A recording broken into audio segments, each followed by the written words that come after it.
Hi అండి. ఈరోజు video వచ్చేసి బ్రెడ్తో పూర్ణం బూరెలు. అవి ఎలా ప్రిపేర్ చేసుకోవాలో ఇప్పుడు చూద్దాం.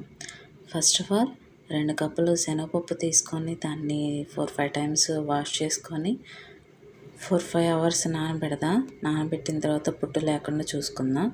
దాన్ని ఒక బౌల్లో తీసుకొని బాగా మందపాటి గిన్నె అయితే బాగా కుక్ అవుతుంది. అండ్ కుక్కర్లో కూడా ఉడికించుకోవచ్చు, కాకపోతే బాగా మెత్తగా స్మాష్ అయిపోవాలి, అలా నలిపేస్తే నలిగిపోయేలాగా. నేను పప్పు గుత్తితో ఇట్లాగా స్మాష్ చేద్దామని చెప్పేసి చూస్తున్నాను. మీరు మిక్సీ కూడా పట్టుకోవచ్చు. ఒకేసారి బెల్లం వేసుకొని అలా మెత్తగా వచ్చేలా చేసుకొని చిన్న చిన్న ఉండలు చేసుకొని పక్కన పెట్టుకుని డీప్ ఫ్రై కావాల్సినంత ఆయిల్ తీసుకుందాం. ఒక బౌల్లో కొంచెం వాటర్ తీసుకుందాం.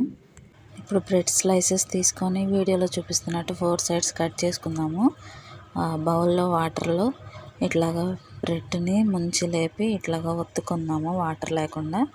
అలా ప్రెస్ చేసుకున్న తర్వాత అందులో పూర్ణం పెట్టేసి ఇలాగ రౌండ్గా చుట్టేసుకొని బాగా వాటర్ లేకుండా చూసుకోవాలి. అన్నీ అలాగే చేసేసుకొని బాగా కాగున్న ఆయిల్లో డీప్ ఫ్రై చేసేసుకొని పక్కన పెట్టేసుకోవటమే. కాకపోతే బ్రెడ్ తొందరగా ఆయిల్ ఎక్కువ పీలుస్తుంది, సో జాగ్రత్త. నచ్చితే లైక్ చేయండి, షేర్ చేయండి, సబ్స్క్రైబ్ చేసుకోండి.